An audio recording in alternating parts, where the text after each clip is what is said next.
बोल दल्हा बाबा की जय।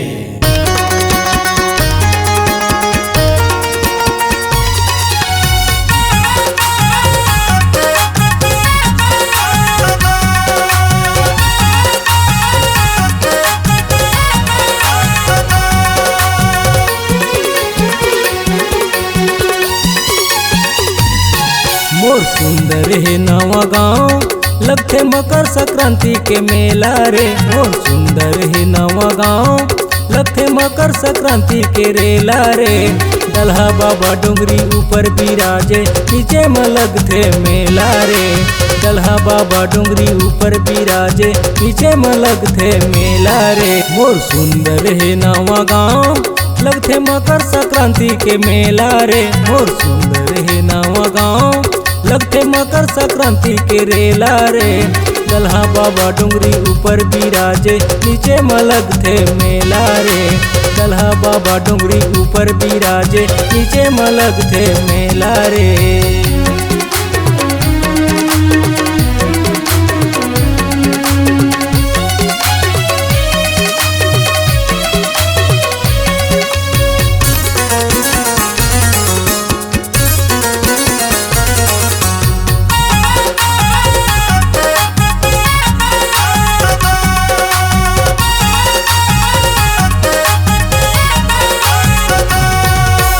छोटा बेलगाना के बीच में है, बीच में गाँव रहेला रे।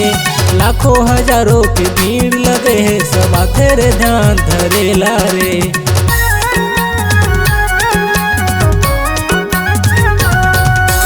छोटा बेलगाना के बीच में है, बीच में गाँव रहेला रे।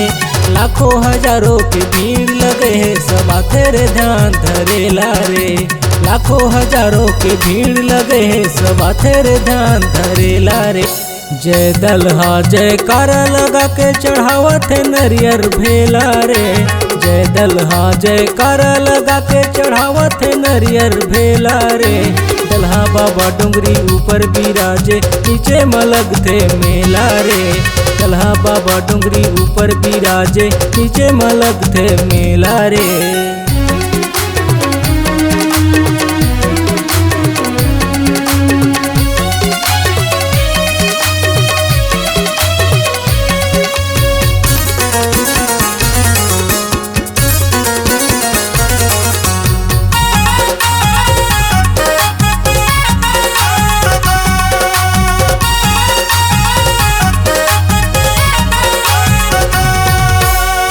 पारा चार पारा डबरी पारा ढेलवा पूरी जेखर पारा रे।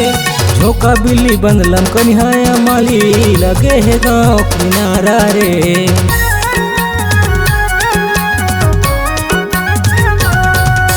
सिरी पारा चार पारा डबरी पारा ढेलवा पूरी जेखर पारा रे। झोंका बिल्ली बंदलम कन्हाया माली लगे है गाँव किनारा रे। झोंका बिल्ली बंदलम कन्हाया माली लगे है गाँव किनारा रे। भवसागर ले पार हो जाथे जिन पाथरे दर्शन करेला रे। भवसागर ले पार हो जाथे जिन पाथरे दर्शन करेला रे। दल्हा बाबा डोंगरी ऊपर बिराजे नीचे में लगथे मेला रे। दल्हा बाबा डोंगरी ऊपर बिराजे नीचे में लगथे मेला रे। और सुंदर है नवा गाँव लगथे मकर संक्रांति के मेला रे। और सुंदर है नवा गाँव लगथे मकर संक्रांति के रेला रे। दल्हा बाबा डोंगरी ऊपर बिराजे नीचे में लगथे मेला रे। दल्हा बाबा डोंगरी ऊपर बिराजे नीचे में लगथे मेला रे। मोर सुंदर है नवा गाँव लगथे मकर संक्रांति के मेला रे। मोर सुंदर है नवा गाँव लगथे मकर संक्रांति के रेला रे। दल्हा बाबा डोंगरी ऊपर बिराजे नीचे में लगथे मेला रे। दल्हा बाबा डोंगरी ऊपर बिराजे नीचे में लगथे मेला रे। दल्हा बाबा डोंगरी ऊपर बिराजे नीचे में लगथे मेला रे। दल्हा बाबा डोंगरी ऊपर बिराजे नीचे में लगथे मेला रे।